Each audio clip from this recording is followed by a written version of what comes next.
Mən böyük məmnuniyyətlə sözü əziz Yaqub müəllimə verəcəm. Pedaqoji Universitetin professoru, çoxsaylı monoqrafiyaların müəllifi, mənlə bir yerdə uzun illər məclisimiz teleproqramında iştirak eləmiş və gözəl iştirak eləmiş çox hörmətli Yaqub müəllimə. Buyursun. Hamınızı salamlayıram.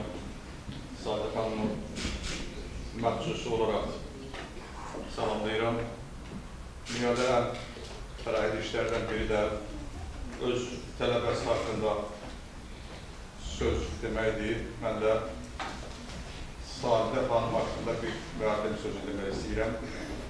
Sadə xanımın bax bu möhtəbər salona gələn yolu pedaqoji universitetdən keçib. O salon ki, burada bizim 20-cəs ədəbiyyatımızın parnalarının, Səməd Vurğun başda olmaqla ruhu var, səsi eşidilir, nəfəsi var.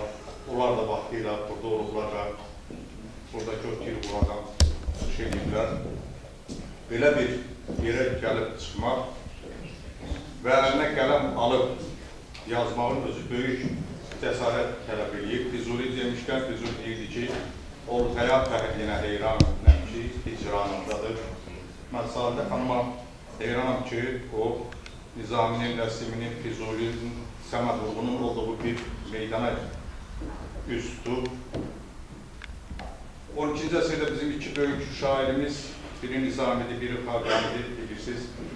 İkisi də deyir ki, söz məndən tutardı. Nizami Gəncəvi deyir ki, oğluna şeirdən ucalıq umma dünyada böyük Nizami ilə kurtardı. O da Xaqani də deyir ki, təsdiq etməsə də bir neçə naşi, bitdi Xaqani ilə söz yonmaq işi. Ancaq sən demə, bunların ikisinin də dediyi doğru deyilmiş. Çünki onlardan sonra Nəsimi gəldi, Füzuli gəldi, Vaqif gəldi, Cavid gəldi, Səməd Vurğun gəldi. Sən demə, söz elə bir nemətdir ki, ondan hər şeyi düzəltmək olar.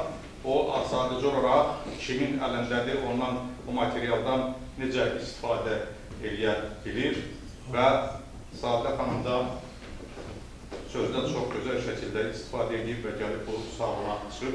Vaxtımız azdır, mən qısaca danışmaq istəyirəm. Bizim böyük şairimiz Bəxtiyar Vahabzadənin də bir şeiri var, hamınızı eşitmişsiniz.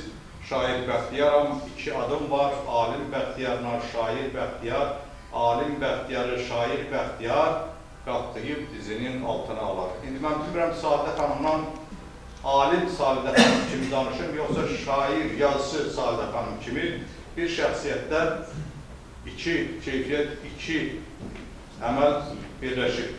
Mən Sadə xanıma, keçmiş tələbəmə və bizim ən gözəl tələbələrimizdən biri Sadə xanım, onun arxasında həm də böyük şəxsiyyəti dayanır, ədəbindən, ərkanından, davranışından, elminlə, savadınla, bacarığınla, qabiliyyətinlə bu iki cəhətlərin hamısı Sadə xanım şəxsiyyətində birləşib və onu həm alim edib, həm şair edib, həm yazıcı edib.